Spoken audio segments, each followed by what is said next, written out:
بسم اللہ الرحمن الرحیم. السلام علیکم ورحمۃ اللہ وبرکاتہ.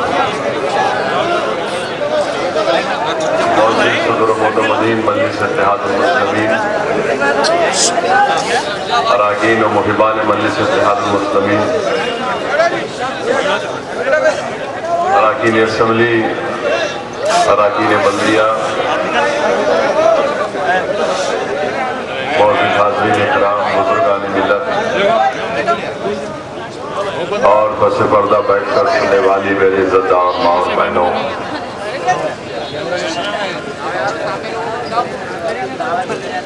یقیناً ہندوستان کی پارلیمانی جمہوریت میں 2 مارچ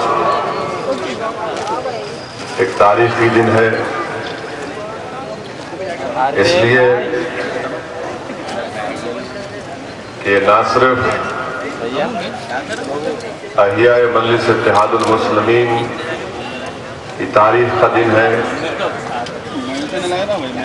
بلکہ یہ 2 مارچ مجلس اتحاد المسلمین کی دوراندیشی کا اظہار کرتا ہے. اور دوراندیشی یہ تھی کہ 56 برس پہلے مجلس اتحاد المسلمین نے اس بات کو محسوس کیا اور پھر اس بات کا اظہار کیا، اور نہ صرف اس کا اظہار کیا بلکہ اپنے جماعت کے دستور کو ہندوستان کے دستور کے تابع کیا. 56 برس پہلے مجلس اتحاد المسلمین نے جس جدوجہد کا آغاز کیا، جو محنت کا آغاز کیا، جو پیغام دیا، وہ پیغام یہ تھا کہ ملک آزاد ہو چکا ہے اور آزاد ہندوستان میں اگر مظلوم مسلم اقلیت کو، کمزور دلت کو، یا پھر ہمارے بیکورڈ کلاس کے بھائیوں کو اگر انصاف ملنا چاہتے ہیں یا انصاف لینا چاہتے ہیں تو مجلس اتحاد المسلمین نے پیغام دیا کہ ہم کو سیاست میں حصہ لینا پڑے گا. جو فیصلہ 56 برس پہلے مجلس اتحاد المسلمین نے لیا، وہ نہ صرف ہندوستان کی پارلیمانی جمہوریت کو مضبوطی عطا کیا، اور مضبوطی اس طرح سے عطا کی کہ آزادی کے بعد پارٹیشن ہوا، لوگوں نے ہجرت کی، جنہیں پاکستان جانا تھا وہ پاکستان چلے گئے، مگر ہمارے بزرگوں نے، ہمارے اسلاف نے فیصلہ لیا کہ ہم ہندوستان میں رہیں گے، ہمارا وطن عزیز ہے. چاہے ہمارے بزرگوں سرزمین دکن کے بسنے والے کیوں نہ ہو، جو آج وہ ہمارے درمیان میں نہیں ہے، مگر یقیناً آرام سے اپنی خبر میں سو رہے ہوں گے. میں سلام کرتا ہوں ان تمام بزرگوں کو جنہوں نے فیصلہ لیا کہ ہم ہندوستان چھوڑ کر نہیں جائیں گے، اور اسی لیے آج ہمارے ملک میں 15 کروڑ سے زائد کی آبادی مسلم اقلیتوں کی ہے. تو سب سے زیادہ اگر کسی کو اس ملک سے محبت ہے تو وہ مسلم اقلیت کو ہے. وہ اس بنیاد پر میں یہ بات کو کہہ رہا ہوں کہ ہمارے سامنے ایک چوائس تھا کہ یا ہم ہندوستان کو اپنا وطن عزیز کہیں یا پھر ہم ہجرت کریں. تو ہم تمام کے بزرگوں نے فیصلہ لیا کہ نہیں، وطن ہمارا یہ ہے. اس سرزمین پر ہم نے جہاں بانی اور حکمرانی کی، اس سرزمین پر ہم نے انگریزوں سے اس کو آزادی دلانے کے لیے اپنی جانوں کو قربان کیا.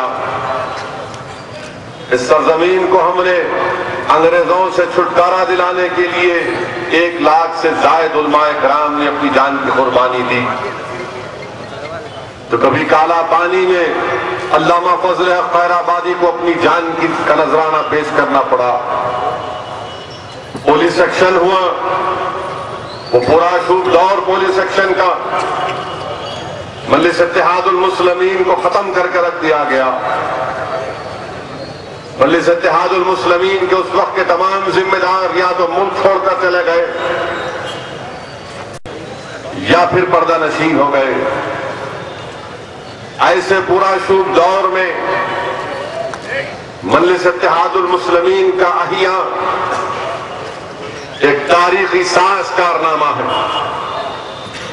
56 برس پہلے جس بات کو مجلس اتحاد المسلمین نے محسوس کیا کہ پارلیمانی جمہوریت میں ہم کو حصہ لینا ہے،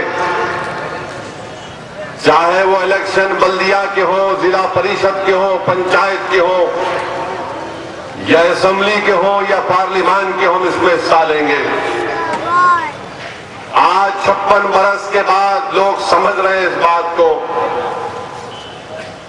میں یہ بات اس لیے کہہ رہا ہوں کہ کثیر تعداد آج نوجوانوں کی ہے جو مجلس اتحاد المسلمین کی تاریخ کو نہیں جانتے،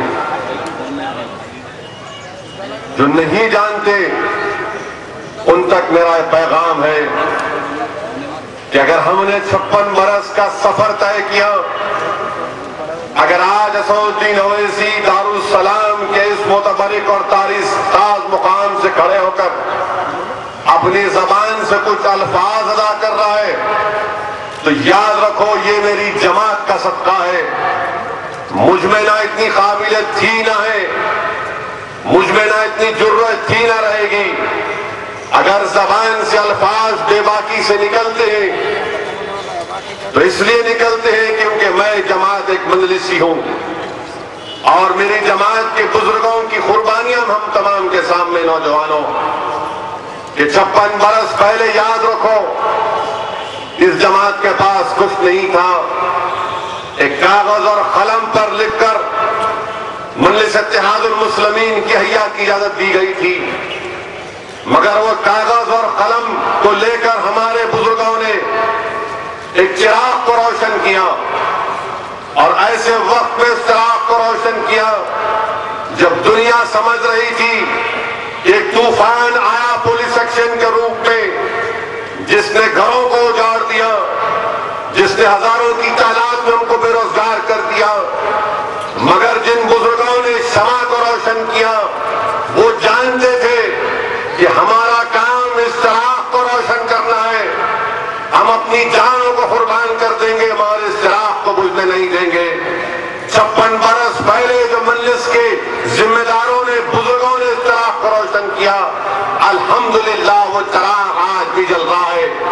یقیناً اس وقت کے طوفان آج بھی طوفان ہے، مگر ہم نے ان سے، ان کی قربانیوں سے، ان کی زندگیوں سے ایک سبق حاصل کیا کہ یقیناً اس راہ میں قربانیاں دینا پڑے گا، یقیناً اس چراغ کو روشن رکھنے کے لیے جدوجہد کرنا پڑے گا، اس چراغ کی روشنی کو پھیلانے کے لیے ہم پر پابندیاں عائد کی جائیں گی، جیل کی صحبتیں برداشت کرنا پڑے گا۔ یہ پیغام، یہ محبت، یہ تمام چیزیں اگر ہم کو ملتی ہیں تو ہمارے بزرگوں کی قربانیوں سے ملتی ہے۔ اسی لیے آج ہم دارالسلام میں جمع ہوئے کہ ہمارا یہاں پر جمع ہونا 2 مارچ کے دن نہ صرف ہم خراج عقیدت پیش کر رہے ہمارے بزرگوں کو جنہوں نے 56 برس پہلے ہم کو سوچ دی کہ ہم ہندوستان کی سیاست میں حصہ لیں گے، ہم ہندوستان کی سیاست میں حصہ لیں گے، ہم اپنے مسائل کا حل پارلیمانی جمہوریت میں تلاش کریں گے، ہماری جدوجہد جمہوریت کے 4 دیواری میں رہے گی۔ اسی لیے 1960 کا پہلا بلدیہ الیکشن مرحوم قائد سالار ملت منتخب ہوئے اور جب مجلس کے اراکین بلدیہ منتخب ہوئے تو اس میں 2 سے زائد ہمارے دلت بھائی بھی منتخب ہوئے۔ بتاؤ جو لوگ آج ہم کو فرقہ پرست کہتے ہیں، 1960 کا بلدیہ الیکشن میں ہمارے دلت بھائی جماعت کے پلیٹ فارم پر کامیاب، کیا وہ فرقہ پرستی تھی؟ نہیں تھی فرقہ پرست۔ یقیناً ہماری لڑائی ہمارے حق کی ہے۔ کیا کوئی کوئی انکار کر سکتا ہے اس بات سے کہ ہندوستان میں مسلمان سب سے پسماندہ ہے؟ ہماری پسماندگی تو دلتوں کے برابر ہے یا ان سے زیادہ پہنچ چکی؟ اگر میں ان کی پسماندگی کو دور کرنے کی بات کرتا ہوں، اگر میں کہتا ہوں کہ مسلمانوں کو ریزرویشن ملنا چاہیے مذہب کی بنیاد پر نہیں، میری سماجی اور تعلیمی پسماندگی پر، تو کیا یہ فرقہ پرستی نہیں ہے؟ اگر میں الیکشن میں جا کر کہوں کہ دیکھو یہ مسلمان پسماندہ ہے، میں ان کی پسماندگی کو دور کرنے کے لیے تم سے ووٹ کا مطالبہ کر رہا ہوں، تو کیا یہ قانون جرم ہے؟ نہیں جرم ہے۔ اس لیے جرم نہیں ہے کیونکہ سپریم کورٹ نے اپنے ہندوتوا کے فیصلے میں کہا کہ اگر تم کسی مذہب کی پسماندگی کو دور کرنے کے لیے ووٹ مانگتے ہو تو فرقہ پرستی نہیں۔ یہ کام عبدالواحد اویسی نے، ان کے ساتھ اور ذمہ داروں نے کیا۔ صلاح الدین اویسی مرحوم رحمت اللہ علیہ نے اپنے ساتھیوں کے ساتھ یہ کام کیا۔ عزیزان ملت اسلامیہ، میرے نوجوان ساتھیوں، میرے دلت بھائیوں، میرے بیکورڈ کلاس کے نوجوانوں، میں تم سے کہنا چاہ رہا ہوں کہ جماعت فرقہ پرستی کی کبھی قائل سی نہ رہے گی۔ یقیناً ہم فخر سے کہتے ہیں کہ ہماری لڑائی یہ ہے، ہماری لڑائی ہندوستان کے دستور کے آئین میں ہے۔ لوگ الزام لگانے والے لگاتے رہیں گے، مگر ہم کو اپنا سفر جاری رکھنا ہے۔ 56 برس کا سفر یاد رکھو، یہ کوئی آسانی کا سفر نہیں تھا۔ اس وقت نہ جماعت کے پاس اتنے بڑے ادارے تھے، نہ اس وقت جماعت کے پاس اتنی طاقت تھی۔ اسی لیے ہم کبھی بھی ہمارے بزرگوں کی قربانیوں کو نہیں بھول سکتے، اور جو قوم اپنے بزرگوں کی قربانیوں کو بھول جائے گی، یاد رکھو ان کا کوئی مستقبل نہیں ہے۔ جو اپنے بزرگوں کی قربانیوں کو یاد رکھیں گے وہ قوم زندہ قوم رہے گی۔ آج ہمارے درمیان عظیم اس جماعت کے مرحوم قائدین اراکین نہیں ہے، مگر وہ زندہ ہے ہمارے لیے۔ وہ اس لیے زندہ ہے کیونکہ ان کی زندگی کی قربانیاں ہمارے سامنے۔ وہ زندہ ہمارے لیے اس لیے ہے کیونکہ انہوں نے ہم کو بتایا کہ جدوجہد کرو، لڑو، اس چراغ کو روشن رکھو۔ اس راستے میں اگر اپنی جان کی قربانی دینا پڑے تو یاد رکھو کہ سودا سستا ہوا۔ عزیزان ملت اسلامیہ، میرے نوجوان ساتھیوں، آج 2 مارچ کا یہی پیغام ہے کہ ہم کو آگے بڑھنا۔ اس جماعت کی تاریخ رہی کہ اس جماعت نے جن جن کو ذمہ داریاں دی، جس کو عزت ملی اس جماعت سے، انہوں نے بھی غداری کی۔ عین وقت پر الیکشن کے وقت ہاتھ چھوڑ دیے۔ عبدالواحد اویسی نے بھی دیکھا، سالار ملت مرحوم نے بھی دیکھا، مگر اللہ نے ہمیشہ اس جماعت کو کامیاب کیا۔ جن لوگوں نے قوم سے غداری کی، وقتیہ طور پر اخبارات نے ان کا بڑا اچھالا، مگر گمنامی کی زندگی گزاری، اور ایسی گمنامی کی زندگی گزارے کہ جب اس دنیا سے چلے گئے تو کسی کو معلوم بھی نہیں ہوا کہ چلے گئے۔ عزیزان ملت، نوجوانوں، جماعت کو سمجھو، یہ ایک سیاسی جماعت بھی ہے، یہ ایک سوچ بھی ہے، یہ ایک فکر بھی ہے۔ اس سوچ اور فکر کو آگے لے کر بڑھنا، اسی لیے ہم کو روکا جا رہا ہے۔ مہاراشٹر میں ہم داخل نہیں ہو سکتے، اتر پردیش میں ہم داخل نہیں ہو سکتے۔ کیوں نہیں ہو سکتے؟ کیونکہ یہ نہیں چاہتے کہ یہ سوچ جو مجلس اتحاد المسلمین مظلوموں کو دے رہی ہے، وہ یہ سوچ کو اپنا لے اور اپنے حق کے لیے کھڑے ہو جائے لڑنے کے لیے۔ یہ چاہتے ہیں کہ مظلوم قوم ہمیشہ ان کے تابع رہے، یہ چاہتے ہیں کہ مظلوم قوم ہمیشہ ان کے پاس آ کر بھیک مانگے۔ مجلس کیا کہتی ہے کہ ہم مظلوم ہیں، مگر اگر اس ظلم کا خاتمہ کرنا ہے تو اٹھو، اپنی جماعت سے وابستہ ہو جاؤ۔ اگر حق مانگنا ہے تو پارلیمنٹ میں جاؤ، اسمبلی میں جاؤ، بلدیہ میں جاؤ۔ آج یہ کارنامہ مجلس اتحاد المسلمین نے کیا۔ میرے عزیز دوستو، میں صرف آپ سے اتنا ہی کہنا چاہوں گا کہ آنے والے دنوں میں ہم کو اور متحد رہنا پڑے گا، اپنے اتحاد کو اور مضبوط کرنا پڑے گا۔ اسمبلی اور پارلیمانی انتخابات ہیں، یقیناً آندھرا پردیش کے 2 ٹکڑے ہو چکے، تلنگانہ کی ایک نئی ریاست وجود میں آ چکی، آندھرا ایک نئی ریاست ہے، مگر میں آندھرا کے ہمارے بھائیوں سے کہنا چاہوں گا کہ ہم آپ کے ساتھ ہیں، ہم یقیناً تمہارا ساتھ نہیں چھوڑیں گے۔ جب آسام میں آنچ آئی، آسام میں تکلیف پہنچی، تو جب ہم آسام پہنچ سکتے ہیں تو آندھرا کتنی دور ہے؟ آندھرا ہمارے سے دور نہیں ہے. ہم گنٹور میں رہنے والے ہمارے بھائیوں سے کہنا چاہیں گے, ہم کرنول کے اس اولیاء اللہ کی سرزمین پر بسنے والے ہمارے بھائیوں سے کہنا چاہیں گے, ہم سیکاکولم کے اس گاؤں میں جو 4 گھر ہمارے, ان سے کہنا چاہیں گے کہ ہم تمہارے ساتھ تھے اور ساتھ رہیں گے. ہم تمہارا ساتھ تھے, ساتھ رہیں گے, ہم تمہارے لڑتے تھے اور لڑتے رہیں گے. یقیناً مجلس اتحاد المسلمین ان علاقوں سے بھی اپنے امیدواروں کو میدان میں اتارے گی. جیت ہار تو اللہ کے ہاتھ میں ہے, ہم وہاں سے بھی اپنے امیدواروں کو میدان میں اتاریں گے. اسمبلی اور پارلیمانی انتخابات میں ہم کو متحد رہنا پڑے گا. یقیناً ہمارا مقابلہ یہ فرقہ پرست RSS سے ہے.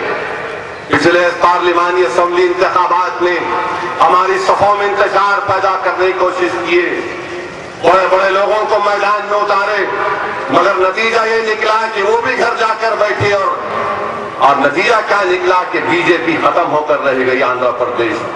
آج پھر سے کوشش کر رہے ہیں, اور اللہ کا اتنا بڑا کرم ہے کہ جن مخالفین مجلس اتحاد المسلمین کے پاس امیدوار نہیں ہے کھڑا کرنے کے لیے حیدرآباد سے, ان کے پاس تو امیدوار نہیں ہے کھڑا کرنے کے لیے, سوچ رہے ہیں, میٹنگیں کر رہے ہیں کہ کس کو کھڑا کرے. ارے تم مت کھڑے رہو, تم ملت میں انتشار مت پیدا کرو. اگر تم میں اتنی ہمت ہے تو میں تم کو کہنا چاہوں گا کہ جو تم کو اکسا رہے ہیں تم ان سے کہو کہ نریندر مودی کو حیدرآباد میں آ کر ہم سے مقابلہ کرو. اگر مودی نہیں لڑنا چاہتا تو اڈوانی سے کہو, تم جا کر کہو, تم جس کی غلامی کر رہے ہو ان سے کہو کہ ابھی ہمارے بس کی بات نہیں ہے, تم خود میدان میں مرد بن کرو تو ان سے مقابلہ کرو. یہ بہتر ہوگا, یہ بہتر ہوگا. اور یاد رکھو, جو لوگ نفاق کی کوشش کر رہے ہیں, قوم تم کو کبھی معاف نہیں کرے گی. یہ غریب عوام تم کو کبھی معاف نہیں کرے گی. تم کس کے اشاروں پر ناچ رہے ہو عوام جانتی ہے. آج ہمارا مقابلہ ان لوگوں سے ہے جو ہندوستان کے سیکولرزم کو ختم کرنا چاہتے ہیں. کیا نریندر مودی ریزرویشن کا قائل ہے؟ نہیں ہے. کیا RSS دلتوں کے ریزرویشن کی قائل ہے؟ نہیں ہے. یہ اس لیے نہیں ہے کیونکہ انہی کا BJP کا ایک پاسوان صدر شیڈول کاسٹ کا کہتا ہے کہ ہم تیسرے نسل جو دلتوں کے ان کو ریزرویشن نہیں دینا چاہتے. یہ سوچنا پڑے گا دلتوں کو, کیا بیکورڈ کلاس کے ریزرویشن کے قائل نہیں ہے لوگ. یہ لوگ ہندوستان کی جمہوریت کو, جس کو انگریزی میں کہتے ہیں کہ میجارٹیرین فارم آف ڈیموکریسی کرنا چاہتے ہیں, کہ یہاں پر صرف اکثریت کی بات چلے, یہاں پر اقلیت حقوق کو ختم کر کے رکھ دیا جائے. اسی عزیز دوستو, ہماری لڑائی راست RSS سے ہے. میں ان تمام سیکولر جماعتوں سے بھی کہنا چاہوں گا کہ تمہاری لڑائی اپنی جگہ پر ہے, یقیناً تم کامیاب ہو, ان کو اس سے مطلب نہیں ہے, مگر اس بات کا خیال رکھو کہ تمہارے آپس کی لڑائی سے دشمن کو فائدہ نہ پہنچے.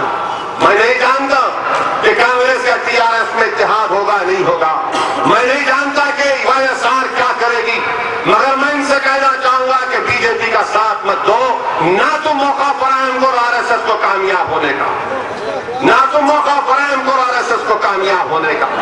میرے عزیز دوستو, یہ حالات جیسے جیسے دن قریب آئیں گے انشاءاللہ تعالی اور بھی جلسے ہوں گے, اور بھی خطاب ہوگا, مگر جماعت آپ کی ہے.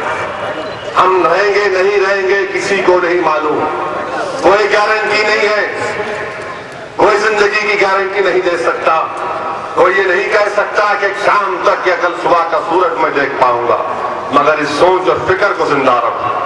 مجلس اتحاد المسلمین کو لے کر آگے بڑھو. ہم تو یہی چاہتے ہیں کہ جماعت مہاراشٹر میں جائے, مقابلہ کرے وہاں پر. کیا ظلم ہے کانگریس کا مہاراشٹر میں کہ صرف مسلمانوں کو اقلیتوں کے بجٹ کے لیے 131 کروڑ روپے. کیا یہ انصاف ہے؟ آپ ہم کو مہاراشٹر میں داخلہ نہیں دیتے ممبئی میں, اور آپ بجٹ میں دیتے ہیں مہاراشٹر کے اقلیتی ڈپارٹمنٹ کو, منسٹری کو 131 کروڑ روپے. آپ کے پاس کم میلہ ہو رہا ہے 2,500 کروڑ روپے اس کے لیے. میں اس کے خلاف نہیں ہوں, 5,000 کروڑ روپے دو, مگر کیا 131 کروڑ روپے اقلیتوں کو وزارت اقلیتی بہبود؟ اسی لیے ہم کو مہاراشٹر نہیں دیتے آپ. اتر پردیش میں بڑی بڑی باتیں کرتے ہیں سماجوادی پارٹی, مگر کیا ہوا مظفر نگر میں؟ آج بھی لوگ انصاف کے لیے تڑپ رہے ہیں، مگر ملائم سنگھ خواب دیکھ رہے ہیں کہ میں پرائم منسٹر وزیر اعظم بن جاؤں گا، اور ایک کمپرومائز کر چکے ہیں کہ یا میں بنوں یا کوئی اور بی جے پی سے بن جائے۔ میرے عزیز دوستو، یہ ملک کے حالات نازک سے نازک ہوتے جا رہے ہیں۔ میں پچھلے 4-5 مہینے سے برابر کہہ رہا ہوں کہ ہم کو متحد ہونا ضروری ہے، ہم کو بی جے پی کو روکنا ضروری ہے۔ تو ہمارے مخالفین نے کہا کہ یہ بی جے پی کا ڈر دکھا رہے، نہیں، ہم بی جے پی سے ڈرنے والے نہیں ہیں، ہم آر ایس ایس سے ڈرنے والے نہیں ہیں۔ ارے ہم ہی تو ہیں جو انہوں نے اتنے برس ان سے مقابلہ کیا، 56 برس ہم نے آر ایس ایس سے مقابلہ کیا، اور صبح قیامت تک ان سے مقابلہ کرتے رہیں گے انشاءاللہ۔ مگر میرا کام یہ ہے کہ حالات جو بدل رہے ہیں، جو تبدیلیاں پیش آ رہی ہیں، ان تک آپ تک پہنچاؤں کہ ہم کو اس بارے میں بھی غور کرنا پڑے گا کہ کیسے ہم اس کو روکیں گے، کیا لاہ عمل اختیار کریں گے۔ اور میں آپ سے یہ بھی التجا کروں گا کہ یقیناً بحیثیت صدر ایک ذمہ داری کا کام ہے، میں اس قابل تھا نہ لائق ہوں کہ اتنی بڑی ذمہ داری اپنے کمزور کندھوں پر اٹھا سکوں۔ کوشش کر رہا ہوں، اللہ سے بھیک مانگتا ہوں کہ پروردگار یہ ذمہ داری کا کام ہے، تو میری مدد فرما۔ نہ مجھ میں اتنی سیاسی بصیرت ہے جو مرحوم قائدین میں تھی، میں تو ایک سیدھا سادہ آدمی ہوں، پروردگار میری رہبری کر، میرے فیصلوں میں برکت دے۔ میں آپ سے بھی گزارش کر رہا ہوں، اگر اس مجمع میں یا جہاں تک میری آواز جا رہی ہے، اگر کوئی اہل دل ہے، اہل اللہ ہے، تو میرے لیے دعا کرے۔ یقیناً ایک جماعت کے ذمہ دار کے لیے فیصلہ لینا آسان بات نہیں، مگر جب جماعت فیصلہ لے گی تو اس فیصلے کا پابند سب کو ہونا پڑے گا۔ کسی کو ٹکٹ ملے گا اسمبلی کا، نہیں ملے گا، اگر جس کو نہیں ملے گا ان کو بھی جماعت کے لیے کام کرنا پڑے گا، ان کو بھی بتانا پڑے گا کہ ہاں میں ٹکٹ کے لیے مجلس میں نہیں تھا، بلکہ سوچ کو مضبوط کرنے کے لیے تھا۔ ان کو بتانا پڑے گا، آج وقت بتانا پڑے گا۔ جن کو ٹکٹ ملے گا ان کو اور مظاہرہ کرنا پڑے گا اپنی محبت کا، ان کو اور قربانیاں دینے پڑیں گی۔ یاد رکھو، اگر کوئی ایم ایل اے منتخب ہوتا ہے، کوئی کامیاب ہوتا ہے، دنیا میں کامیابی، یہ عزت، یہ تمام کی تمام تو اللہ کی طرف سے ایک نعمت ہے، انعام۔ اس نعمت اور انعام کو سمجھو، اگر جو اس کو سمجھے گا یقیناً دین اور دنیا میں کامیاب ہوگا۔ عزیزان ملت، ہم تمام کو جماعت کو امیدواروں کامیاب کرنا ہے۔ پولنگ پرسنٹیج بڑھنا چاہیے، یہ 50-55 پولنگ پرسنٹیج کام میں آنے والا نہیں ہے۔ پولنگ کے دن اگر ہم کہیں جاتے ہیں تو نوجوانوں کا ایک جمنڈ ساتھ آ جاتا ہے، جب میں غفیر موٹر سائیکل پہ ساتھ آتا، نہیں میرے دوستو، تمہارا کام ہمارے پیچھے آنا نہیں، تمہارا کام پولنگ بوتھ پر جانا۔ تمہارا کام یہ ہے کہ اگر پچھلے بار تمہارے پولنگ بوتھ پر پولنگ پرسنٹیج کم تھا تو اس کو بڑھانا۔ تمہارا کام یہ ہے کہ صبح 7 بجے سے شام میں 5 بجے تک یا 6 بجے تک اپنے پولنگ بوتھ پر رہو، سیل فون کا استعمال کرو، لوگوں سے کہو کہ جاؤ ووٹ ڈالو، پہلے اپنے گھر والوں کو لے کر جاؤ، ان کو ووٹ ڈلواؤ، اپنا ووٹ ڈالو، دوستوں سے کہو، فیس بک کا استعمال کرو، ٹویٹر کا استعمال کرو، یوٹیوب کا استعمال کرو، سب سوشل میڈیا کا استعمال کرو، ایک دوسرے سے ترغیب دو۔ اور ہمارے جو بھائی، جو ہمارے بزرگ جو ملک سے باہر ہیں، اگر ان کے پاس معاشی استطاعت ہے تو اسدالدین اویسی ان سے بھی اپیل کر رہا ہے کہ اگر تم چھٹی لے کر آ سکتے تو آؤ، آ کر ووٹ ڈالو، آؤ آ کر ووٹ ڈالو، اور آ کر بتا کر جو لوگ آئیں گے ان کو جلسوں میں کھڑا کر کے بتائیں گے کہ دیکھو یہ سعودی عرب سے، یہ دبئی سے، یہ امریکہ سے، لندن سے آیا صرف اپنا ووٹ ڈالنے کے لیے، تاکہ آپ میں اور جذبہ پیدا ہو سکے۔ ووٹ ڈالنا ہے، یقیناً سب چیز ہمارے سامنے ہے، مگر پولنگ پرسنٹیج کو لے کر آگے بڑھنا۔ میرے عزیز دوستو، 56 برس یہ قربانی کو ہم رائگاں جانے نہیں دے سکتے۔ آگے دارالسلام کی بلند عمارت اگر آپ کے سامنے ہے، اس کی ایک ایک اینٹ کو اگر اللہ زبان دے گا تو پکار کر کہے گی کہ ہاں، جن لوگوں نے ان عمارتوں کو بنایا وہ اللہ سے بے پناہ محبت کرتے تھے، وہ رسول اللہ صلی اللہ علیہ وسلم کے سچے اور پکے غلاموں کے غلام تھے۔ آج بڑی بڑی باتیں ہم سے تعلق سے کی جاتی ہیں، ارے کچھ تو بنا کر دکھاؤ، کچھ تو بنا کر دکھاؤ۔ یہاں سب چیز ہم کرتے ہیں، اس کے باوجود بھی ہم سے سوال ہوتا ہے کہ ہم فرقہ پرست ہیں، بھڑکاؤ بھاشن کرتے ہیں، اور بی جے پی والے جب کہتے ہیں کہ معافی مانگنے کے لیے تیار ہے تو کسی کے منہ میں زبان نہیں ان سے پوچھ سکے کہ کیا بابری مسجد کی شہادت تم نے کیوں شہید کیا، تم نے کیوں گجرات کی سرزمین کو لال کیا؟ ہم تو صرف اتنا ہی کہیں گے ان لوگوں سے کہ ہم کو تمہاری پرواہ نہیں ہے، ہمارا مقابلہ آج صاف اور واضح طور پر ان لوگوں سے ہے، اس سوچ سے ہے جو ہندوستان کو سیکولر دیکھنا نہیں چاہتے۔ میں آج کے اس 2 مارچ کے اس تاریخی سال جلسے سے، اس دارالسلام کی اس مبارک سرزمین سے ہمارے دلت بھائیوں کو دعوت دیتا ہوں، ہمارے بیک ورڈ کلاس کے بھائیوں کو دعوت دیتا ہوں کہ آپ آؤ۔ کب تک آپ ان لوگوں کا ساتھ دیں گے جو آپ کو اقتدار نہیں دینا چاہتے؟ ارے وہ آپ کو استعمال کر رہے ہیں، آپ کے ووٹ کے ذریعے کامیاب ہوتے ہیں۔ آپ آؤ، ہم آپ کو ہمارے ساتھ بٹھائیں گے، کندھے سے کندھا ملا کر لڑیں گے، آپ ہمارا ساتھ دو، ہم کھڑے ہوئے ہیں آپ کے انتظار میں۔ یاد رکھو تلنگانہ اور آندھرا میں جو سیاست اگر چلنی چاہیے، اصولاً اخلاقی اگر کوئی سیاست چلنی چاہیے تو دلت مسلمان بیک ورڈ کلاس کی سیاست چلنی چاہیے۔ جو لوگ اقتدار پر رہے اعلیٰ ذات کے لوگ، ان کا خاتمہ ہونا چاہیے، مگر یہ بات دلتوں کو اور بیک ورڈ کلاس کے ہمارے بھائیوں کو سمجھنا پڑے گا۔ اگر آپ سمجھ جائیں گے اس بات کو تو ہم ایک نیا تاریخی دور کا آغاز کر سکتے ہیں، اور انشاءاللہ تعالیٰ وہ نئے تاریخی دور کا آغاز ہو کر رہے گا۔ اب تلنگانہ کے بارے میں کیا کہا تھا مجلس نے کہ تلنگانہ لے رہے تو بتاؤ حیدرآباد کا لا اینڈ آرڈر گورنر کے پاس نہیں رہ سکتا؟ کیا یہ غیر قانونی نہیں ہے، غیر دستوری نہیں ہے؟ مگر آواز کوئی نہیں اٹھائے۔ ہم نے کہا کہ حیدرآباد میں برقی کی کمی ہے، حیدرآباد شہر کے لیے علیحدہ برقی پلانٹ بناؤ۔ کل آپ نے دیکھا معمولی بارش ہوئی، 5-6 گھنٹے لائٹ بند تھی۔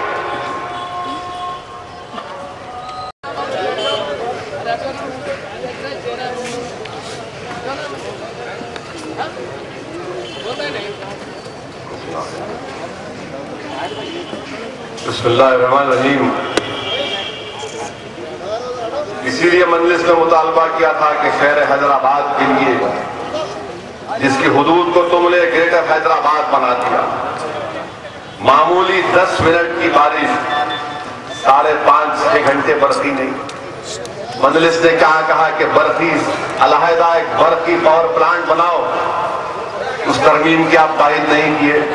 ہم نے کہا یہ پرانہیتا چیولڈا کو نیشنل پروجیکٹ کا سٹیٹس دو، کیوں؟ شہر میں پانی نہیں ہے پینے کو، سب آ کے حیدرآباد میں رہنا چاہتے رہو، مگر پینے کا پانی کہاں سے لائیں گے؟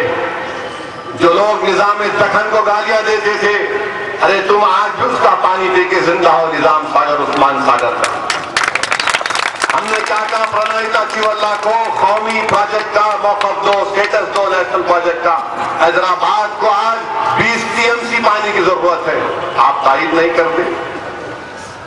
کس کو نقصان ہو رہا ہے؟ شہر کے لوگوں کو نقصان ہو رہا ہے۔ اگر پرانہیتا چیولڈا کو نیشنل پروجیکٹ کا سٹیٹس مل جاتا، اس کی لاگت 25-30 ہزار کروڑ روپے، جو پانی آتا وہاں سے گوداوری سے تو تمام کریم نگر کا ضلع، میدک کا ضلع، رنگا ریڈی، حیدرآباد، اس سب کو فائدہ ہوتا، لاکھوں ایکڑ زمین میں زراعت ہوتی، مگر آپ کی زبانیں خاموش تھی، کیونکہ آپ کو چیف منسٹر بننے سے مطلب تھا۔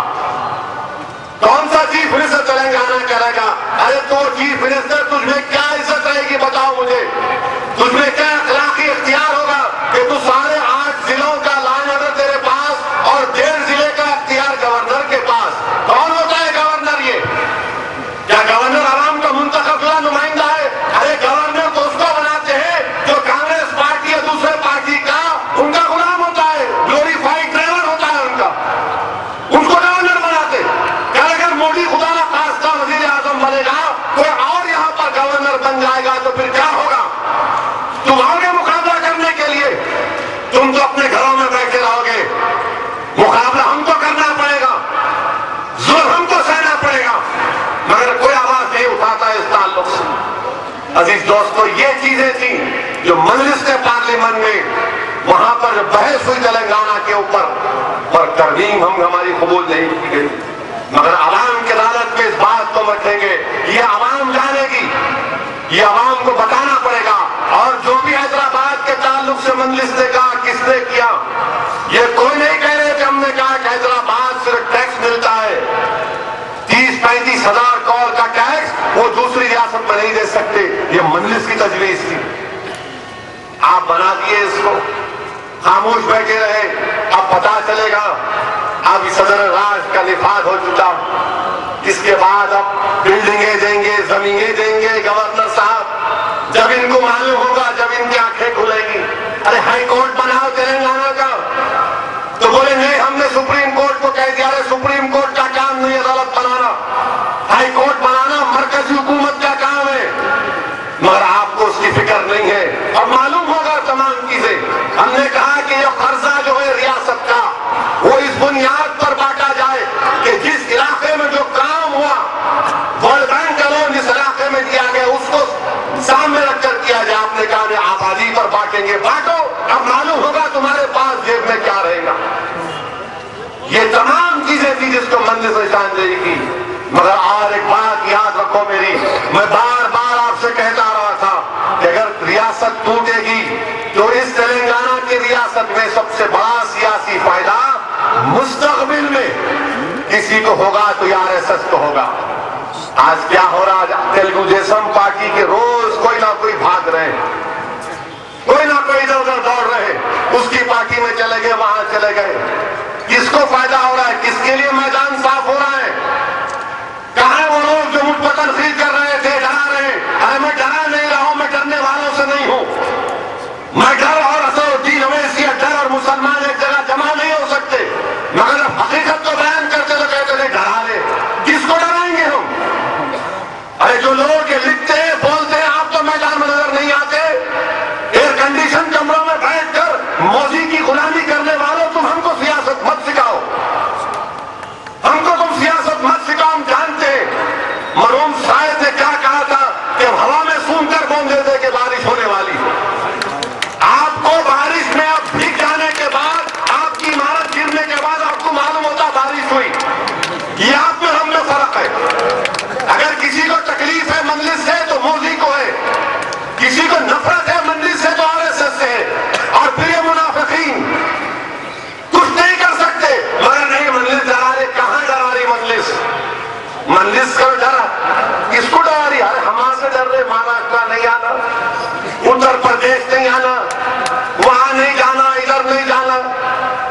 بہرحال عزیز دوستو، میں تو دعا یہ کر رہا ہوں کہ الیکشن کا شیڈیول اچھی طرح سے آ جائے۔